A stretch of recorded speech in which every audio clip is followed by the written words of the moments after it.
Hey, what's going on, guys? 118 Seth Shadow here. We're now in BSF's 2024 season, and this is going to be the first time that Shadowverse Evolve will have a public, open, big, sponsored Bushiroad tournament available, which is, of course, team format, not multiplayer format, unfortunately. Team format, like how we have it for Cardfight Vanguard and Weiss Schwartz. Essentially, for those of you who haven't played any Bushiroad games before Shadowverse Evolve, you play in teams of 3 people, and you each play one-on-one with an opposing team, rather than playing as a team against another team.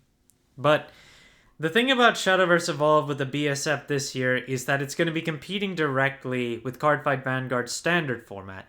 So this is going to be a pretty significant factor to see whether or not this game can maintain itself over the course of competitive play, which will also give players more incentive to continue to collect the cards. So this is going to be a pretty defining year, and Bushiroad is already trying to advertise the first year anniversary with Set 5 later on this year. So hopefully this game will be able to continue strongly around that time. If we don't see much more come out of Set 4 or 5, it's gonna be rough going forward. The BCS will come next during the fall season, which should give Shadowverse Evolve a little more leeway, but it also means that Bushiroad is going to have to give up on one of their Vanguard formats from there, and we'll have to see which one it is. Most likely V Premium, but we'll have to see where it actually goes. Anyway, let's go ahead and get into today's Market Watch. And I'll mention that while the BSF for Canada is currently taking place, I don't have any results for day 1, so I'll have to wait and see where that comes from to see how teams have been doing.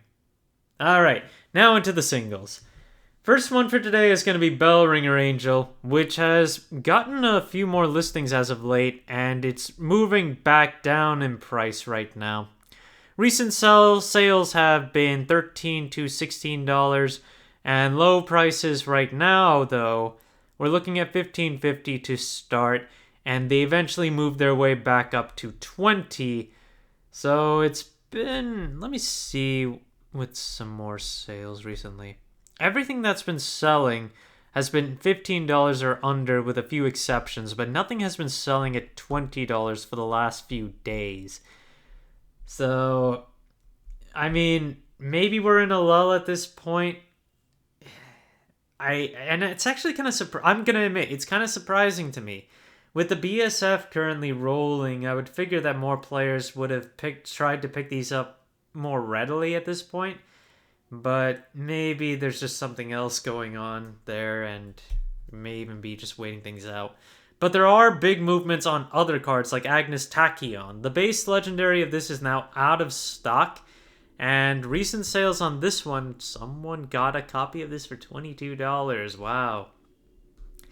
Recent sales have been at least $30 on every sale aside from that one. And it has been selling pretty readily. Now we just don't have any listings left on this card.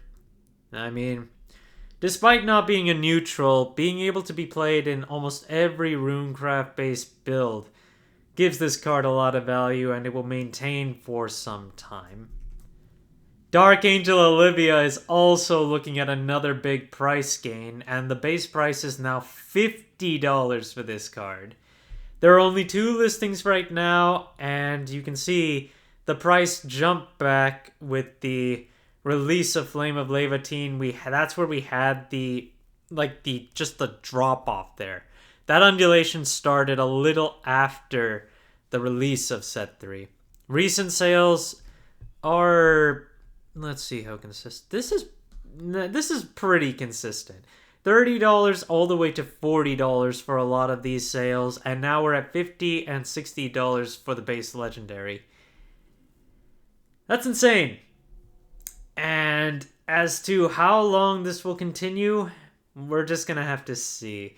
I don't think Olivia sees much play after a certain amount of sets, so it might just be a temporary thing. In any case, you're gonna have to watch out. If you need Olivia sooner for the BSF, it's still rising in value. Something else that's rising in value is the evolved form of Azazel. It's still cheap in comparison to a lot of the other Evos from set 2, but it is moving up in value from what you can tell here. It was in the 40-cent range before, fell off into the 30-cent range. Now it's getting back up there, and available listings for this card are at least 50 cents right now. We've been talking about the value of this card with Necrocharge base builds, which are going to be a lot more popular come set 4 onward. So if you haven't picked these up already, it's a good idea to do so, because there is a good possibility this could get into the dollars like a lot of other Evos. You've also got Ryme Wind, which still has a lot of copies on the regular gold at 25 cents to start and a market price of 43 cents. But the foil copy is bought out. We're at 3 listings starting at 666, and the market price is 387 on that one. Looking at actual sales, $4 plus has been pretty common. So if you do need to pick this up, it is a few dollars. And if you're looking to sell it, it's a few dollars. The available listings, $6 to $10 at this point. And this card is pretty good when you think about it. The fact that you can just choose any unevolved follower, put it back in your opponent's hand, so it forces your opponent to replay them. And on top of that, once you hit spell chain 10, you lock out your opponent of a draw with this card. So this has a lot of general utility that could see more play as time passes. It's a quick too, so I would not underestimate this card. The thing is, we do have those neutrals that just never, ever see the light of day. They just get neglected in the face of other big ones like Olivia or Bellringer or Alice. For set 3, it's Angel of Chaos. The Flaming Glass to... I don't know where I was going with that. But essentially, we all know Flaming Glass does not have a lot of value from set 1. And then Angel of Chaos is just like that. Currently, it's at 75 cents for its base price, 118 market price, and if you want the super legendary of this one, it's 440 and a market price of 532. I mean, it works with the whole Fallen Angel archetype, which got more specific Fallen Angel genre, what do you call it? Like an archetype. Basically, set 3 introduced Fallen Angel as an archetype with a lot of other support cards. And even if I say a lot of other, it's only about 3 other cards right now. Dark Angel Olivia is also a Fallen Angel, so it does work with that. But this card is just not seeing a lot of value overall. It has the unique ability to steal your opponent's followers, but it just does not hold that much value in doing so at this point. You've also got Wingy, Chirpy, Gemstone. Similar to how you have Prism Priestess and Havencraft for picking up amulets, this card picks up cards with 2 or less attack in the same fashion, and it's a gold compared to Prism Priestess, which is a silver. But this card is not that pricey either. 40 listings at 29 cents to start with a market price of 41 cents. And then you've got 24 listings for the Evo version at 39 cents to start with a market price of 49 cents, which makes sense, of course. But yeah, this card is not that expensive right now. If Stormhaven does become a bigger thing, though, you definitely want to pick this card up for that, as the general idea is to pick up a lot of small followers with Ward or Storm, and this card itself has Ward, so definitely pay attention to this one. It's a potential penny song. You've also got Maro Zensi, which we have been talking about every so often, and this card has been getting bought out from earlier and is now a base $24 for the regular legendary. The evolved version is not getting bought out to the same level though. It is still over $1 though compared to where it was before, and the super legendary for the Evo is currently $5 base. But the super legendary of the base form is not that far away from the regular legendary right now. It's $29 base in comparison, so a $5 difference.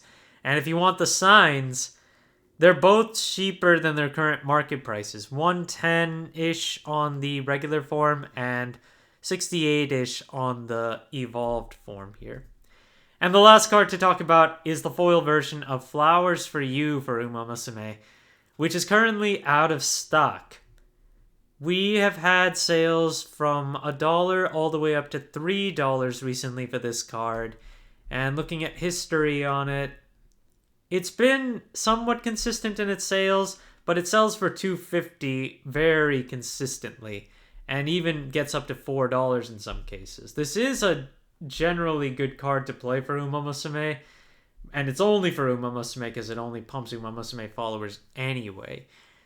But you can play it in Dragoncraft if you're doing an Uma Dragon solo-based build, something along those lines. So, in any case, it is sold out and does have, and it's one of the main cards to play for Daiwa Scarlet too. So just keep that in mind. Thank you guys for watching. If you liked the video, please like and subscribe if you haven't already, and I will see you guys later.